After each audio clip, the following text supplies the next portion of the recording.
Assalamualaikum warahmatullahi wabarakatuh. Perkenalkan, nama saya Resti Aprilia, NPM 2103011080.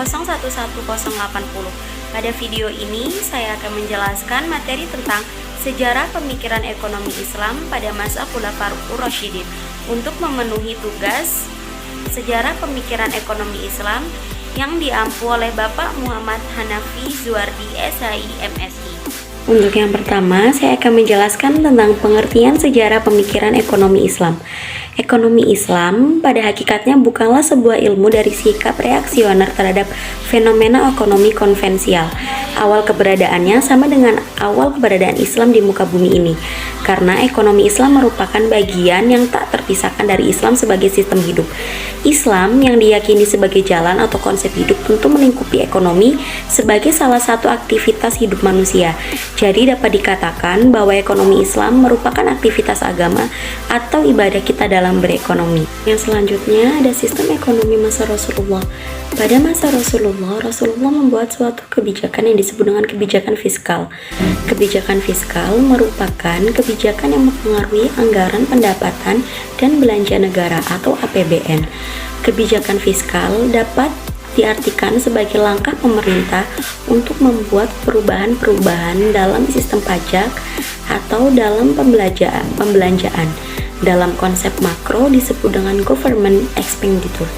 Tujuan kebijakan fiskal dalam perekonomian adalah tercapainya kesejahteraan sebagai adanya benefit maksimal bagi individu dalam kehidupan, terutama ditujukan mencapai alokasi sumber daya secara efisien, stabilisasi ekonomi, pertumbuhan, dan distribusi pendapatan serta kepemilikan. Kebijakan fiskal beliau sebagai pemimpin di Madinah yaitu dengan meletakkan dasar-dasar ekonomi. Di antara kebijakan tersebut adalah memfusikan Baitul Mal, pendapatan nasional dan partisipasi kerja, kebijakan pajak, kebijakan fiskal berimbang, dan kebijakan fiskal khusus. Ada pemikiran ekonomi Islam pada masa Khulafaur Rasyidin. Rasulullah bersabda, "Dan sesungguhnya para ulama itu adalah pewaris para nabi.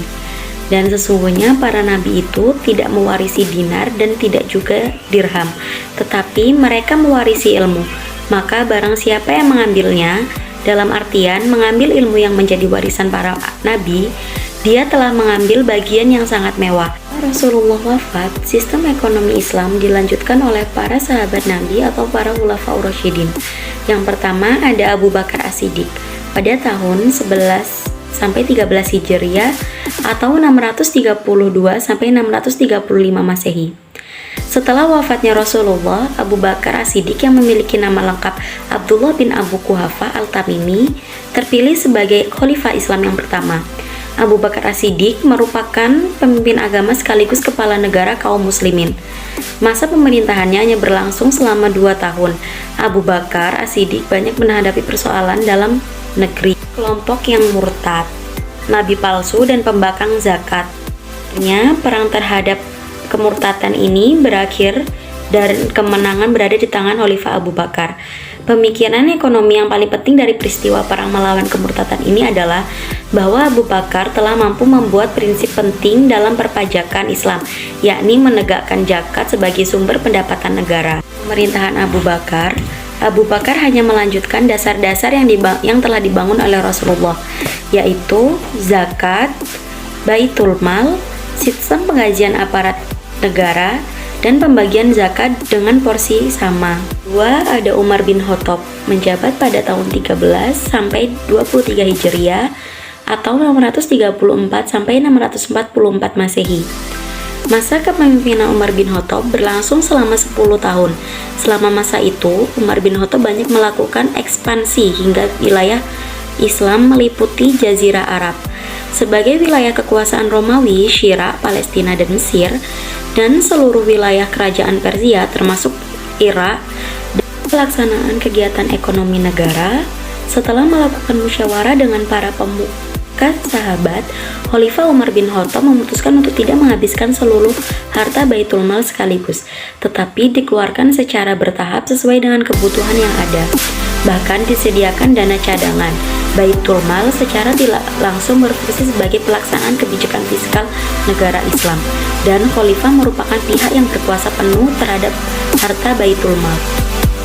Pada masa Umar bin Khattab, Umar melanjutkan apa yang sudah ada pada saat setelah pemerintahan dari Abu Bakar As-Siddiq, yaitu sektor pertanian, saluran irigasi di daerah taklukan, membangun waduk, kanal, dan pintu air untuk kelancaran dan distribusi air. Lalu ada hukum perdagangan, mengurangi pajak barang, perdagangan nabati, kurma syira, dan ada juga Baitul Mal di Madinah dengan dilengkapi sistem administrasi dan pendirian cabang-cabangnya dan kebijakan fiskal, mendirikan departemen pelayanan militer, kehakiman dan teknis, pendidikan dan pengembangan Islam dan jaminan sosial. 3. Ada Utsman bin Affan pada tahun 23 sampai 35 Hijriah atau 644 sampai 656 Masehi. Selama kepemimpinannya, Utsman bin Affan tidak melakukan inovasi dalam bidang ekonomi. Kebijakan perekonomian yang diterapkannya hanya meneruskan dari kebijakan-kebijakan dari khalifah pendahulunya. Dalam pendistribusian harta Baitul Mal, Khalifah Utsman bin Affan menerapkan prinsip keutamaan seperti halnya Umar bin Khattab. Ia juga menerapkan kebijakan berupa membagi-bagikan tanah negara kepada individu untuk reklamasi dan kontribusi kepada Baitul Mal. Dari kebijakannya ini, negara memperoleh pendapatan sebesar 50 juta dirham atau naik 41 juta dirham jika dibandingkan pada masa Umar bin Khattab yang tidak membagi-bagikan tanah tersebut. Ada Ali bin Abi Thalib pada tahun 35 sampai 40 Hijriah atau 656 sampai 661 Masehi. Setelah diangkat menjadi khalifah Islam keempat oleh segenap kaum muslimin, Ali bin Abi Thalib mengambil beberapa tindakan secara langsung, seperti memberhentikan para pejabat yang korup, membuka kembali perkebunan yang sebelumnya telah diberikan kepada orang-orang kesayangan Utsman, dan mendistribusikan pendapatan pajak tahunan sesuai dengan ketentuan yang telah ditetapkan Umar bin Khattab. Khalifah Ali bin Abi Thalib mengambil langkah penting pada masa pemerintahannya, yaitu pencetakan mata uang koin atas nama negara Islam. Hal ini menunjukkan bahwa pada masa pemerintahan tersebut, kaum muslimin telah menguasai teknologi peleburan besi dan pencetakan koin. Namun, uang yang dicetak oleh kaum muslimin itu tidak dapat beredar dengan luas karena pemerintahan Ali bin Abi Thalib berjalan sangat singkat seiring dengan terbunuhnya sang khalifah pada tahun ke-6 pemerintahannya. Pemerintahan Ali berakhir dengan terbunuhnya beliau di tangan Ibnu Muljam dari kelompok Khawarij. Kesimpulannya, pada masa pemerintahan Khulafaur Rasyidin, pemikiran ekonomi serta kebijakan yang diambil oleh masing-masing khalifah memiliki beberapa persamaan dan juga beberapa perbedaan. Pada masa pemerintahannya, Abu Bakar As-Siddiq banyak menghadapi persoalan dalam negeri yang berasal dari kelompok yang murtad, nabi palsu, dan pembangkang zakat. Ia melakukan penegakan hukum terhadap pihak yang tidak mau membayar zakat. Pemerintahan Umar merupakan abad keemasan dalam sejarah Islam. Namun terdapat konflik terkait kebijakan yang membawa dampak negatif terhadap sastra sosial dan kehidupan masyarakat.